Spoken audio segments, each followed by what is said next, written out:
اسی لیے میں اکثر یہ کہتا ہوں ان نوجوانوں سے جن کو کچھ نصیحت کی جائے تو کہتے ہیں کہ مولانا ہماری لائف ہے، ہمیں انجوائے کرنے دی جائے. کہ ابھی تو ہماری لائف ہے، ہماری اپنی لائف کو ہمیں انجوائے کرنے دیا جائے. نادان کس نے کہا کہ تیری اپنی لائف ہے؟ تیری لائف ہے کہاں؟ زندگی یہ نہیں کسی کی کسی کے لیے، زندگی ہے نبی کی نبی کے لیے. اور نہ سمجھ مرتے ہیں زندگی کے لیے، ارے جینا مرنا ہے سب کچھ نبی کے لیے. جو خواہشات کو لا کر کے حضور کے قدموں پر رکھ دیتا ہے، پھر آ کر کے یہ کہتا ہے اپنی خواہشات، اپنی طبیعت جہاں سب مر جاتی آدمی کی، اس کی اپنی کچھ نہیں ہوتی، تب اس مومن کی زبان سے یہ نکلتا ہے یا رسول اللہ زمین و زمان تمہارے لیے، مکین و مکان تمہارے لیے، چنین و چنا تمہارے لیے، بنے تو جہاں تمہارے لیے، ہم آئے یہاں تمہارے لیے، اٹھے بھی وہاں حضور کے لیے. اس کا اپنا کچھ نہیں ہوتا.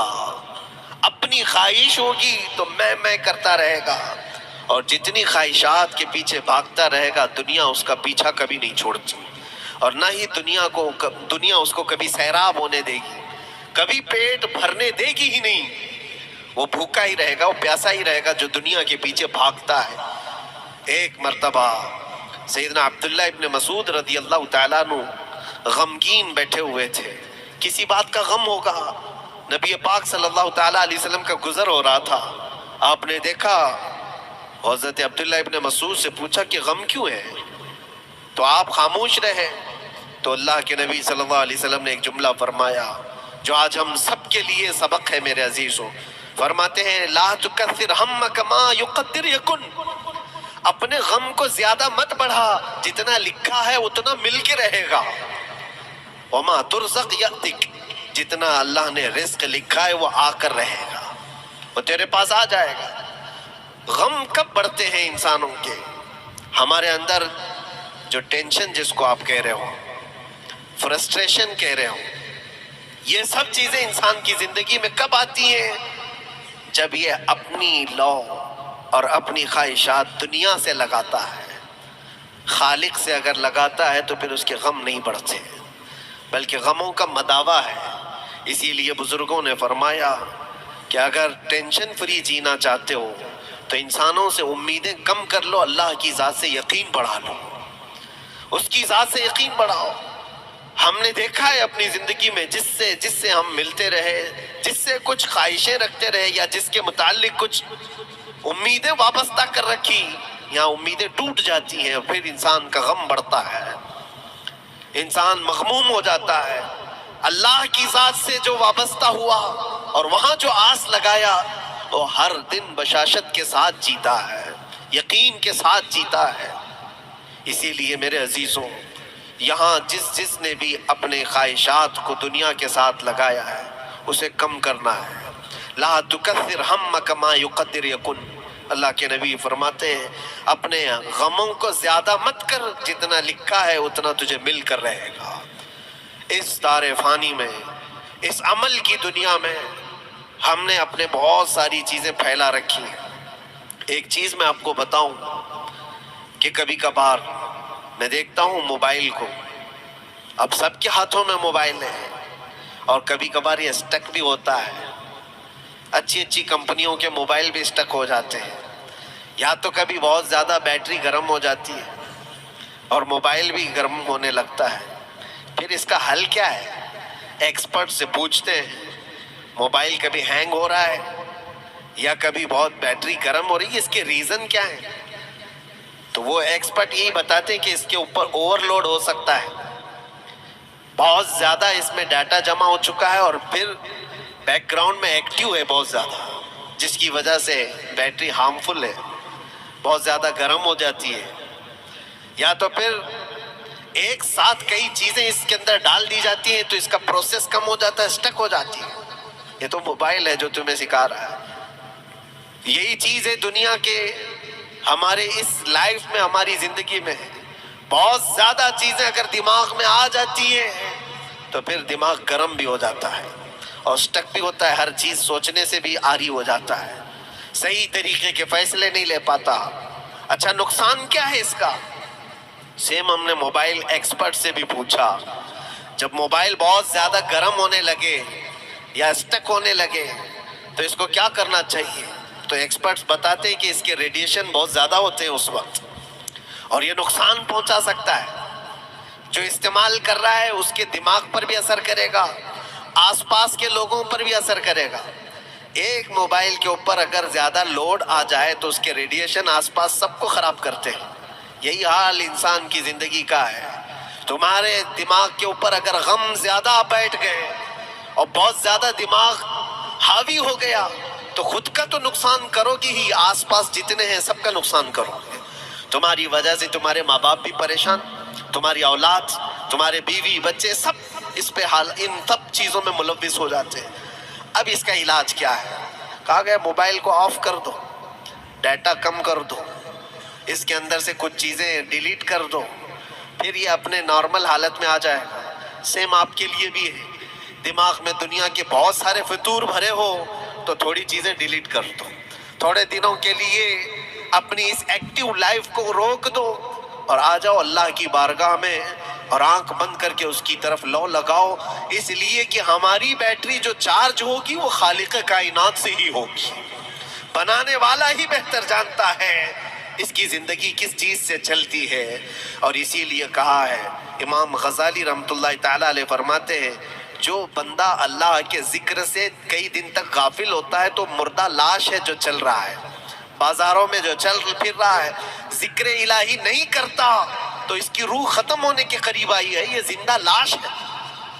یہاں زمانے ہو گئے، مہینوں بیت گئے، برسوں ہو جاتے ہیں، کتنے دن ایسے ہیں آپ نے اللہ کے ذکر کے لیے الگ سے وقت نکالا ہو؟ کہاں ہے وقت؟ نماز بھی ایسے پڑھ کر کے بھاگ جاتے ہیں جیسے لگتا ہے کہ کوئی چیز ہمارے اوپر سوار تھی، جلدی سے ہٹا دی اور بھاگ گیا۔ نہیں میرے عزیزوں، ہماری روح جب بیمار ہوتی ہے، ہماری روح کو جب بھوک لگتی ہے تو اللہ کے ذکر سے اس کا علاج بھی ہوتا ہے اور اس کو رزق بھی ملتا ہے، لیکن ہم رزق دیتے ہی نہیں۔ کبھی آپ نے دیکھا ہماری باڈی کو، صبح ناشتہ نہ کرو، دوپہر میں کھانا نہ کھاؤ تو شام تک ہمارا جسم ہچکولے لینے لگتا ہے، چکر آنے لگ جاتے ہیں۔ کیوں؟ جسم 2 وقت کے کھانے کو چھوڑنا برداشت نہیں کر پاتا، کمزوری آ جاتی ہے، جسم کو بھوک لگتی ہے، ہمیں کھانا دینا اسے ضروری ہے۔ اسی طرح اللہ نے ہماری جو روح بنایا ہے، روح کو بھی رزق کی ضرورت ہے، اور روح کا رزق کیا ہے؟ روح کا کھانا پینا کیا ہے؟ کاجو بادام میوے پستے کھا کر کے روح کو طاقتور نہیں بنا سکتے۔ فرمایا گیا روح کی غذا اللہ کا ذکر ہے، جب بندہ اللہ کا ذکر کرتا ہے تو اس کی روح کو طاقت ملتی ہے اور روح کمزور نہیں رہتی، طاقتور بن جاتی ہے۔ عزیزان گرامی وقار، پھر میں خلاصتاً یہ بات کہوں گا کہ ہم نے دنیا میں اتنی ساری چیزیں پھیلا لی ہیں، اتنے سارے، جس کی وجہ سے غموں کا بوجھ ہمارے دماغ پر طاری ہے، اور ایک وقت وہ آئے گا جب ساری چیزیں چھوڑ کر کے فوراً بھاگنا پڑے گا، نکلنا پڑے گا۔ کچھ لوگوں کے متعلق کہا گیا ہے کہ روح نکلنے کے وقت اس کو بہت تکلیف ہوتی ہے، سب کے لیے نہیں، کچھ ایسے لوگ ہیں جن کے روح نکلنے کے وقت درد زیادہ ہوتا ہے، تکلیف زیادہ ہوتی ہے مرنے کے وقت۔ پوچھا گیا کیوں؟ کہا کہ یہ روح جو ہے اس کی ساری بنائی ہوئی چیزوں میں اٹکی ہوئی ہے، اس کی اولاد میں بھی ہے، اس کے مال میں بھی لگی ہوئی ہے، اس کے گھر میں بھی لگی ہوئی ہے، اس کے جائیداد میں بھی لگی ہوئی ہے۔ روح جب نکل رہی ہوتی ہے ان سب چیزوں سے بھی نکل رہی ہے، جہاں جہاں اس کی خواہشات لگی ہوئی تھی سب جگہ سے کھینچا جا رہا ہے، تو درد بڑھتا چلا جاتا ہے، تکلیف بڑھتی چلی جاتی ہے، اور پھر وہ جب دیکھ رہا ہوتا ہے خالی ہاتھ جا رہا ہو، تکلیف زیادہ ہوتی ہے۔ اسی لیے میرے عزیز و اللہ کے نبی صلی اللہ تعالیٰ علیہ وسلم کا جب آخری وقت آیا، آپ کے وصال کا وقت آیا، حضور نے اپنی بیویوں کو بلایا، ازواج مطہرات کو بلایا اور پوچھا کہ کس کے پاس کتنا سونا ہے، کتنا زیور ہے۔ ازواج مطہرات نے کہا میرے پاس اتنا ہے، ان کے پاس اتنا ہے، سب نے اپنے چاندی سونے کے زیورات لا کر پیش کر دیا۔ حضور پاک صلی اللہ علیہ وسلم نے فرمایا اے میری بیویوں، اے میری ازواج، اگر تم چاہو تو یہ سب اللہ کی راہ میں خیرات کر دو، اللہ کی راہ میں اس کو وقف کر دو، خیرات کر دو۔ بیویوں نے پوچھا یا رسول اللہ صلی اللہ علیہ وسلم، کیا آج سے سونا چاندی پہننا حرام ہو گیا ہے؟ کیا ہمارے لیے ناجائز ہو گیا ہے؟ نبی پاک صلی اللہ علیہ وسلم نے فرمایا نہیں، زینت تو تمہارے ہی لیے، سونا اور چاندی تمہارے لیے ہے، حرام نہیں ہے، ناجائز نہیں ہے، لیکن میں دیکھ رہا ہوں میری زندگی کا آخری وقت آ گیا، میں رب ذوالجلال کی بارگاہ میں جانے والا ہوں، میں یہ چاہتا ہوں کہ اس حال میں دنیا سے جاؤں کہ میرے گھر میں سونا چاندی کا کوئی ٹکڑا پڑا ہوا نہ ہو اور اللہ کی بارگاہ میں فقیر اٹھایا جاؤ۔ یہ نبی پاک صلی اللہ تعالیٰ علیہ وسلم کی خواہش ہے کہ میں اللہ کی بارگاہ میں اس حال میں جاؤں کہ میرے گھر میں کوئی چیز رکھی ہوئی نہ ہو، سونا اور چاندی، مال و دولت، کیونکہ میرے عزیزوں اسی سے اندازہ کرو انسان اپنی خواہشات میں اتنا گھر جاتا ہے کہ اس سے نکلنا اس کے لیے مشکل ہوتا ہے، اور روح نکلنے کے وقت یہی تو تکلیف ہوتی ہے کہ کہاں کہاں کیا کیا بنایا تھا، کتنا جمع کیا تھا، حساب کرتے کرتے اس کی روح نکل جاتی ہے۔ ہم نے دیکھا ہے، میں اپنا ایک تجربہ بتاتا ہوں، عمرہ سے ہم واپس آ رہے تھے، 40 لوگوں کا قافلہ تھا، ایئرپورٹ پر پہنچے، بہت تاخیر ہو چکی تھی اور فلائٹ کا وقت بہت کم رہ گیا تھا، اور حاجی لوگ ماشاءاللہ جاتے ہیں تو خوب بھر بھر کر کے سامان بھی لیتے ہیں، کیا کیا سامان تھے سب کے پاس، اور ہمارا بار بار جانا آنا ہوتا ہے، میں کبھی کوئی زیادہ چیزیں رکھتا نہیں، ہم تو آگے نکلے، گروپ پورا تھا اور سارے لوگ سامان لے کر کھڑے تھے، وقت گزرتا گیا، فلائٹ جہاں چیک ان ہو رہا تھا سامان، انہوں نے کہا کہ 25 کلو سے زیادہ کا الاؤڈ نہیں ہے، اور یہاں 40 کلو لے کر بیٹھے ہوئے تھے، میرا تو تھوڑا سا لے لے، تیرا تو تھوڑا سا لے لے، ایک دوسرے کو پیش کر رہے ہیں۔ 3-4 لوگوں نے تو مجھے پکڑایا کہ آپ کے پاس سامان کم ہے مفتی صاحب، آپ تھوڑا سا ہمارا لے لو، جس کا لے سکتے تھے لے لیا۔ پھر اس کے بعد 1 گھنٹے سے کم ٹائم بچا تھا، انہوں نے کاؤنٹر کلوز کر دیا، میں نے دیکھا 20 سے 25 حاجی ایسے ہیں جن کا سامان بکھرا ہوا ہے، اور کیا لے جا سکتے ہیں ہاتھ میں، وہ بھی 7 کلو 8 کلو اتنا ہی تھا، ان کی خواہشات میں دیکھ رہا تھا، کوئی مسلح اٹھاتا ہے، کوئی کھجور اٹھاتا ہے، کوئی نہیں میرے بچوں کے لیے کھلونے لیا تھا اس کو لے لیتا ہوں، وہ لے لو تو مسلح چھوڑنا پڑتا ہے، یہ لے لو تو کھجور چھوڑنا پڑ جاتا ہے، کسی نہ کسی طرح سے وہ لوگ آخری وقت 2-4 چیزیں لے کر کے نکل رہے تھے، اور بکھرا ہوا پورا سامان ایئرپورٹ پر ایسے ہی موجود تھا، 1-2 کلو نہیں، کتنے کلو کا سامان چھوڑ کر کے یوں ہی آنا پڑا، یا تو پھر فلائٹ کے سفر پہ جاؤ یا سامان میں لگے رہو، 2 ہی آپشن تھے، اور کون وہ چھوٹے سامان کے لیے اپنا سفر ملتوی کرتا۔ واپس آئے، حسرت بھری نگاہوں سے دیکھتے رہے اپنے سامان کو، اور پھر اندر آ کر جب بیٹھے میرے ذہن میں یہ بات گونجنے لگی، یہی حالت ہوتی ہوگی جب انسان دنیا سے جا رہا ہوتا ہے، جب یہاں سے رخصتی کا وقت آتا ہے اور ملک الموت سر پر آ کر کھڑا ہو جاتا ہے، روح نکلنے کے لیے بھی تھوڑا سا وقت باقی ہے، بس منٹوں میں بھی نہیں رہ گیا، جب اس کو نظر آتا ہے اب یہ سوچتا ہے اتنی نمازیں باقی رہ گئی، اتنی زکوٰۃ بھی رہ گئی، حج بھی تھا، اور بھی کچھ چیزیں کسی کے دینے کے باقی تھے، قرضے بھی تھے، کس چیز کی نصیحت کروں، کس چیز کی وصیت کروں، فلاں جگہ ایک گھر خرید کر کے اس کے ڈاکیومنٹ تو وہاں رکھا تھا، بیٹے کو بھی نہیں بتایا، بیٹی کو بھی نہیں بتایا، پتہ نہیں کس کے ہاتھ لگ جائے گا، یہ خواہشات گھومتی رہتی ہے، وہ کسی کو بتا بھی نہیں پاتا، ادھر ملک الموت روح نکال کر نکل پڑتی۔ یہ انسان کی شارٹ لائف ہے، مختصر سی زندگی ہے جہاں یہ خواہشات دھری کی دھری رہ جاتی ہیں۔ اسی لیے شیخ سعدی نے بہت اچھی بات فرمائی، ایک بادشاہ نے اعلان کیا تھا اپنے وزیروں میں سے ایک کو، اس سے بہت خوش ہوا اور کہا جا آج تجھے میں اتنی جائیداد دوں گا، اتنی زمین، اتنی پراپرٹی دوں گا، جتنا تو اپنے ہاتھ میں ایک لکڑی لے کر گھیر دے گا، جتنی زمین تو گھیرے گا اتنی تیرے نام لکھ دوں گا، لیکن اس کے لیے ایک شرط ہے، صبح یہ لکڑی لے کر تو راؤنڈ مارنا اور اتنا گول سرکل بنانا سورج ڈوبنے سے پہلے پہلے تک، جتنی زمین گھیر لے گا وہ پوری تیرے نام پر۔ اس نے سوچا کہ اتنی بڑی زمین میں گھیر سکتا ہوں ایک پورے دن، میاں ممبئی والے اچھی طرح جانتے ہیں 4x4 کی جگہ مل جائے تو یہاں کتنی بڑی غنیمت ہوتی، اور اس بندے کو بادشاہ نے کہا لکڑی ہاتھ میں لے لے اور لکیر کھینچ، شام ہونے سے پہلے جتنا کرے گا پورا تیرے نام پر۔ وہ نکلا اور جب لکیر کھینچتے کھینچتے جب چلنے لگا، پیچھے مڑ کے دیکھتا تھا بہت لمبی ہو گئی ہے، اتنی زمین میرے نام پر ہونے والی ہے، 2 پہر ہو گئی، وہ واپس آنا نہیں چاہ رہا ہے۔ واپس آ کر کے سرکل پہ ختم تو کرنا ہے جہاں سے شروع کیا تھا. سوچتا اور تھوڑا سا اور تھوڑا سا اور تھوڑا کرتے کرتے وہ اثر ہو گئی اس کی. اب اس کو لگا کہ واپس پلٹنا چاہیے. کئی کلومیٹر ہو گئے تھے. اتنے کلومیٹر کی زمین اب وہ اپنے نام پر کروانے والا تھا. لیکن جب واپس پلٹنے کا وقت آیا سانس پھولنے لگ گئی, کیونکہ صبح سے چل رہا ہے, کھایا بھی نہیں ہے, پیا بھی نہیں ہے, جس چیز کو جمع کرنے کے لیے دوڑتا رہا. اب سورج پیلا پڑ گیا, ڈوبنا کے وقت قریب آنے لگا تو اب بھاگنا شروع کیا. بادشاہ اور اس کے وزیر انتظار کر رہے تھے کہ یہ لوٹے گا بھی. اب دیکھا بڑی دور سے یہ دوڑتا دوڑتا آ رہا ہے اپنی لکڑی کو لکیر زمین پر کھینچتے ہوئے کہ جلد سے جلد اپنے اس پوائنٹ پر پہنچ جاؤں جہاں سے شروع کیا تھا.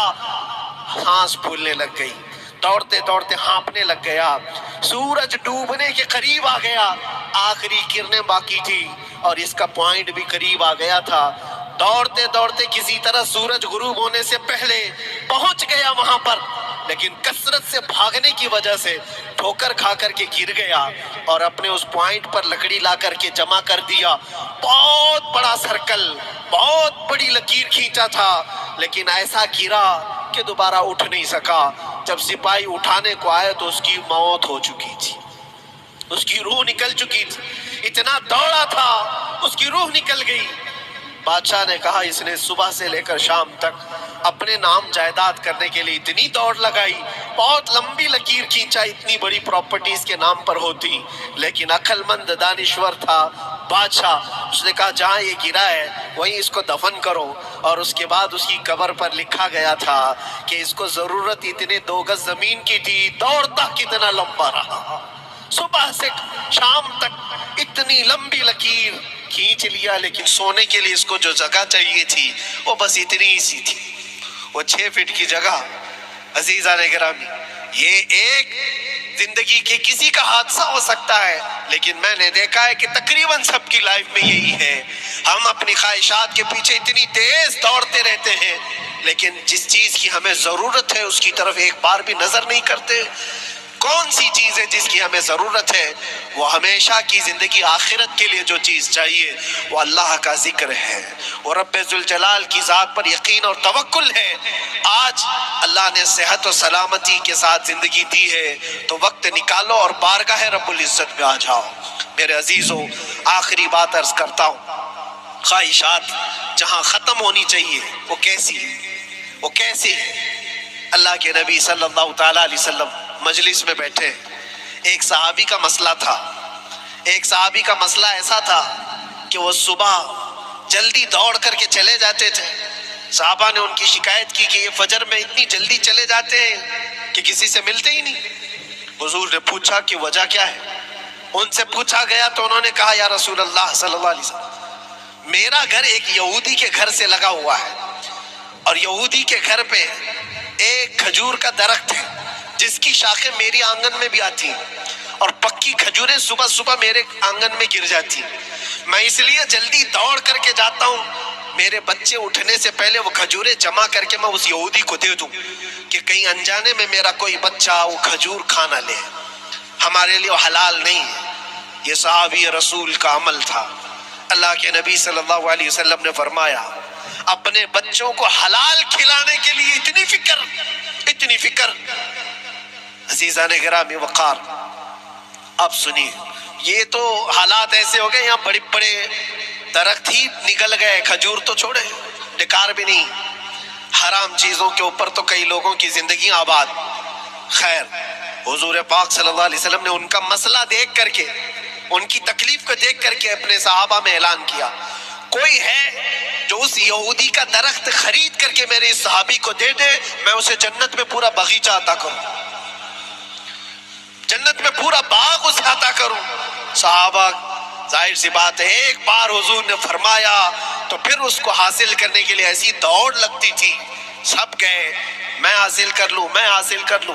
اب اس یہودی کو منانا تھا کہ تو ایک درخت جو ہے اپنے پڑوسی کو بیچ دے, آنگن میں اس کے ہے, بیچ دے. اب اس کو لگا کہ ان لوگوں کی ضرورت ہے, مجبوری ہے, تو وہ بھی اکڑ کر بیٹھا کہ مجھے بیچنا نہیں, مجھے دینا نہیں. اب سنیے میرے عزیزوں, مدینے میں ایک صحابی ہے ابو دحداح, اللہ اکبر, کبھی میں پڑھتا ہوں تو حیرت ہوتی ہے۔ ابو دہداہ مدینے کے اس صحابی کا نام ہے جن کا باغیچہ پورے مدینے میں سب سے مشہور ہے، ان کی کھجوریں سب سے مہنگی کھجوریں، اوالی مدینہ آج بھی مشہور ہے جہاں کی اجوا کھجوریں بہت پسند کی جاتی ہیں۔ ابو دہداہ کا باغیچہ بنا ہوا تھا، بڑا خوبصورت تھا، لوگ مثال دیتے تھے، تعریفیں کیا کرتے تھے، ابو دہداہ کا باغیچہ مدینے میں سب سے قیمتی باغیچہ ہے۔ ابو دہداہ حضور کی بارگاہ میں آتے ہیں، کہتے ہیں یا رسول اللہ صلی اللہ علیہ وسلم، اگر میں اس ایک درخت کو خرید کر کے وقف کر دوں تو کیا میرے آقا مجھے بھی ملے گا جنت میں؟ اللہ کے نبی نے فرمایا جو میں نے وعدہ کیا ہے وہ تجھے بھی عطا کیا جائے گا۔ ابو دہداہ کہتے ہیں اس یہودی کے پاس سیدھے آتے ہیں، کہا کہ تو ایک درخت بیچ دے گا، بدلے میں تجھے بہت اچھی قیمت دیتا ہوں۔ اس نے کہا کیا دو گے؟ کہا مدینے میں ابو دہداہ کا باغیچہ تمہیں پتا ہے؟ اس نے کہا ہاں جانتا ہوں، نام بہت سنا ہوا ہے۔ کہا وہ پورا باغیچہ اس ایک درخت کے بدلے دے دیا جائے گا، ایک درخت کے بدلے دے دیا جائے گا۔ اس یہودی نے کہا کیا مذاق کر رہے ہو؟ یہ کیا مذاق ہے؟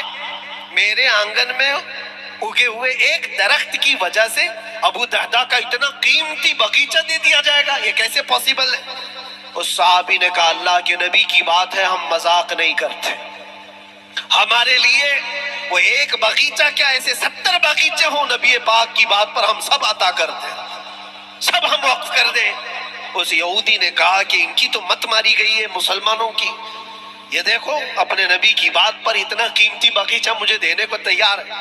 اور پھر اس نے سوچا سودا بھی تو اچھا ہی ہے، باغیچہ تو ملے گا ہی، لیکن جو میں درخت بیچ رہا ہوں یہ جائے گا کہاں؟ یہ بھی تو میرے آنگن میں ہی رہنے والا ہے۔ درخت اگر کوئی خرید لیا تو ایسا تو نہیں ہے کہ یہ درخت وہاں جائے گا، یہ تو میرے آنگن میں ہی ہے۔ سودا کر لیا۔ کہا بات اگر سچی ہے تو میں یہ درخت اپنے پڑوسی کو جو تمہارا دوست ہے مسلمان اس کو دے رہا ہوں، بدلے میں مجھے ایک باغیچہ دے دو۔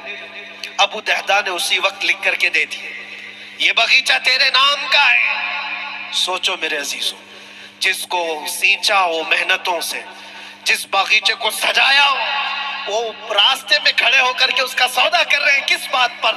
حضور پاک کی بات تھی، رسول اللہ کا فرمان تھا۔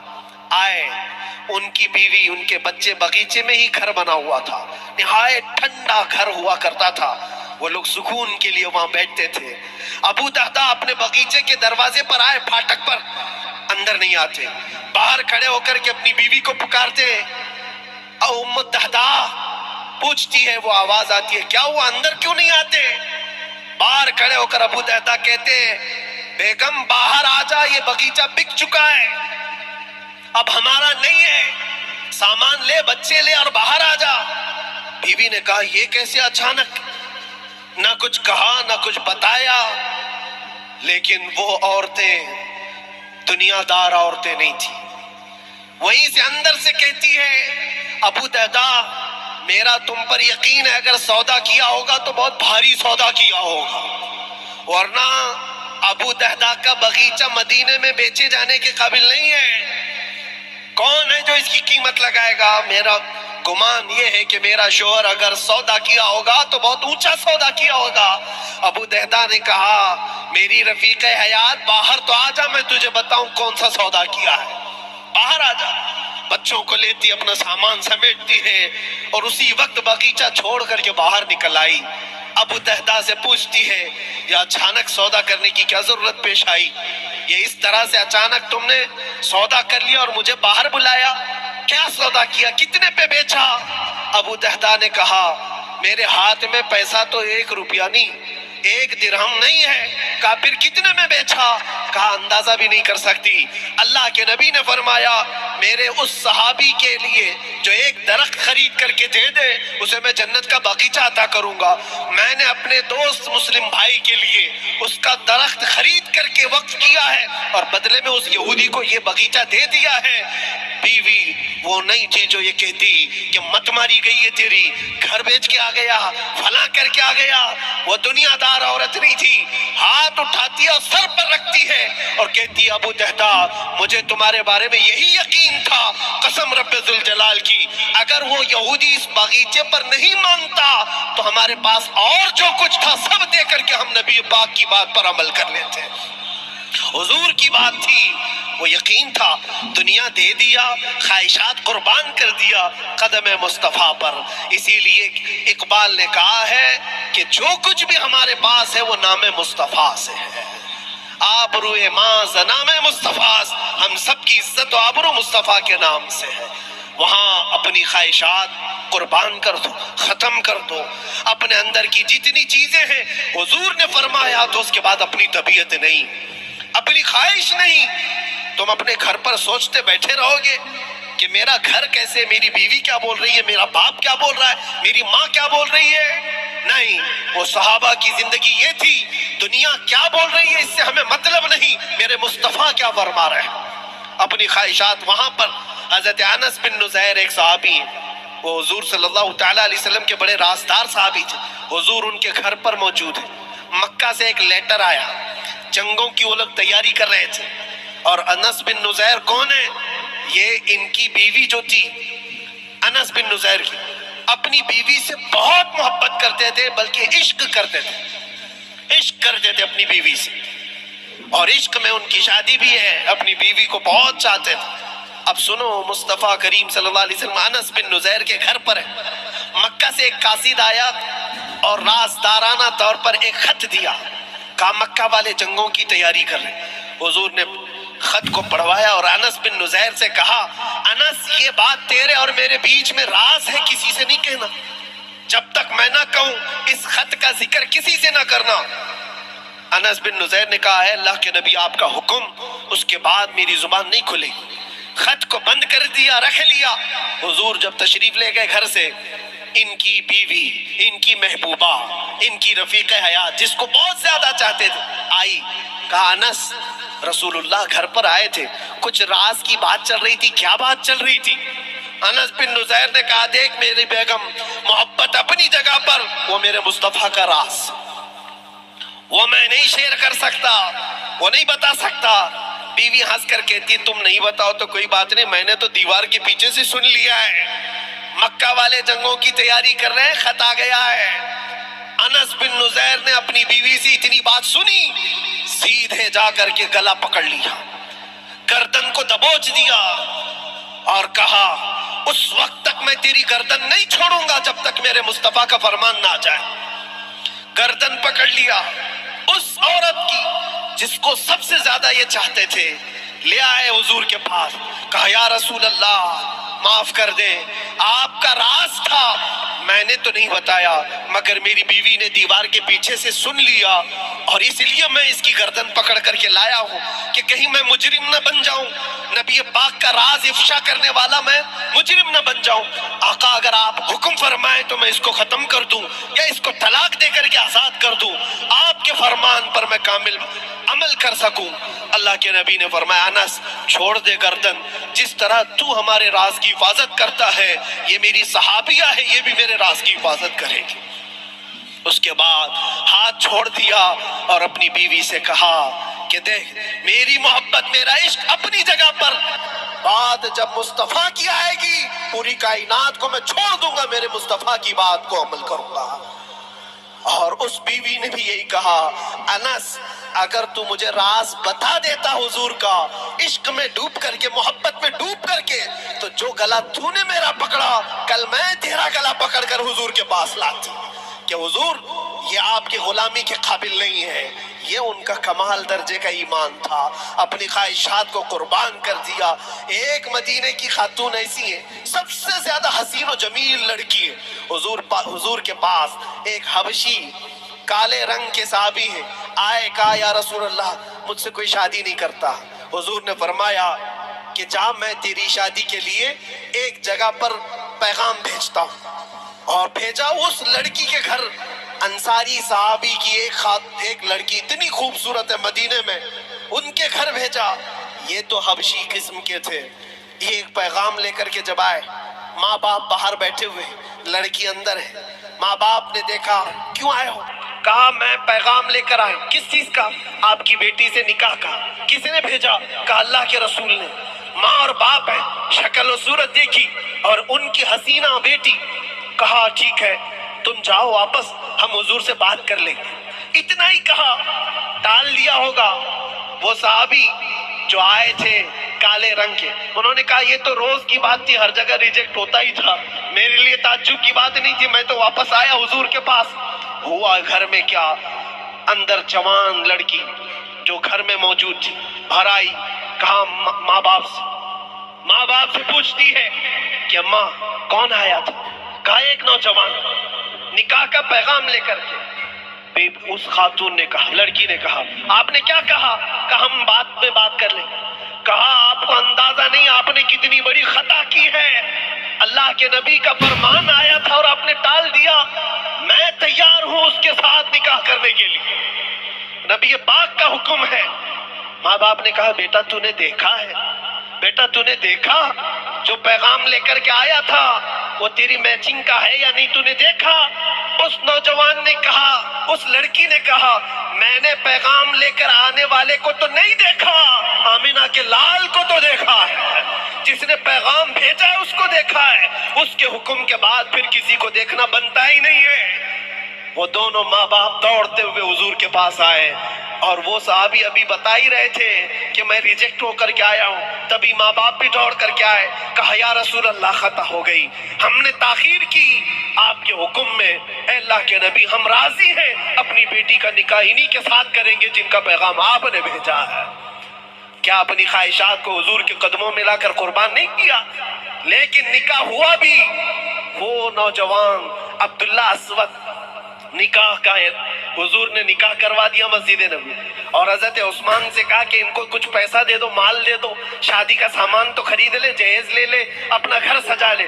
ان کو صحابہ نے پیسے دیے، غریب تھے، میں بازار میں جا کر اپنی شادی کا سامان خرید رہے تھے، شام کے وقت اعلان ہو گیا مشرکین مکہ نے مدینے پر حملہ کیا ہے، اللہ کے نبی جہاد میں نکل رہے ہیں۔ یہ عبداللہ اسود جن کا نکاح مسجد میں ہوا اور رات کو سہاگ رات آج تھی، آج اپنے گھر دلہن لانے والے تھے، جو گھر سجانے کے لیے سامان خریدنا تھا جا کر کے گھوڑا خرید رہے، تلوار خرید رہے، اور اس کے بعد جنگ میں استعمال ہونے والا سامان خرید رہے، سب پیسے خرچہ کر دیے جنگ کے استعمال کے، زیرہ خرید لی، وہ ٹوپی خرید لی لوہے کی، سب خرید کر کے سیدھے میدان جنگ میں آ گئے۔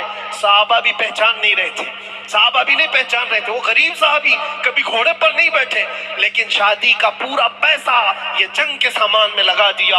اور جب جنگ شروع ہوئی احد کی میدان جنگ میں، جب صحابہ لڑ رہے تھے، حضور پاک پوچھتے اپنے صحابہ سے، یہ ایک جوان ہے جو پورا چہرہ ڈھکا ہوا ہے، گھوڑے پر بیٹھا ہے، جوان مردی کے ساتھ لڑ رہا ہے، اے میرے صحابہ جانتے ہو کون ہے یہ؟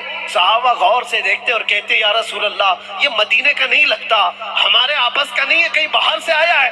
حضور نے فرمایا جا کے غور سے دیکھو، اس کی کالی کالی کونیوں سے میں پہچان رہا ہوں، وہ میرا عبداللہ اسود ہے، آج میں نے اس کو شادی کے لیے پیسے دیے تھے، وہ سارے پیسوں سے یہ جنگ کا سامان خرید کر کے لایا ہے۔ شام ہونے سے پہلے خبر آئی عبداللہ اسود کو ظالموں نے شہید کر دیا تھا، قتل کر دیا تھا، اور وہ مٹی میں گرے ہوئے تھے۔ حضور خود چل کر کے آئے، عبداللہ اسود کے پاس آ کر کے بیٹھتے ہیں اور سر اٹھا کر کے اپنی گود میں رکھتے ہیں، چہرے سے دھول کو صاف کرتے ہیں، اور پھر فرماتے ہیں اللہ کے کچھ بندے ایسے ہیں جو اللہ سے کیا ہوا وعدہ پورا کر کے دکھاتے ہیں، ساری دنیا ایک طرف، فرمان مصطفیٰ ایک طرف۔ میرے عزیزوں، یہ خواہشات کی قربانیاں ہیں۔